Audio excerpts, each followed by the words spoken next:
মদিনার এক প্রান্তে বাস করতেন এক কৃষক হারিস।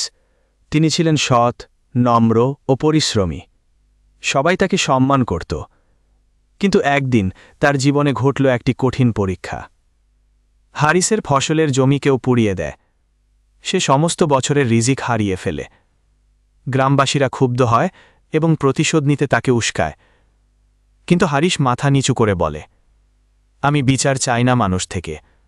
আমি বিচার ছেড়ে দিলাম আল্লাহর হাতে। তিনিই সঠিক বিচারক। কয়েক মাস পর সেই অপরাধী যুবক কঠিন রোগে পড়ে। তার পরিবার তাকে হারিসের কাছে নিয়ে আসে দোয়া চাইতে। হারিস তাকায় যুবকের অসহায় মুখের দিকে। কিছু বলে না, শুধু চোখ বেয়ে পড়ে এক ফোঁটা পানি। সে বলে, আল্লাহ, তুমি জানো আমি কেমন কষ্টে ছিলাম। হে আল্লাহ, আমি যদি এই ছেলেকে মাফ করে থাকি শুধু তোমার সন্তুষ্টির জন্য, তবে তুমিও তাকে ক্ষমা করে দাও। আশ্চর্যজনকভাবে কিছুদিনের মধ্যেই সেই যুবক সুস্থ হয়ে ওঠে।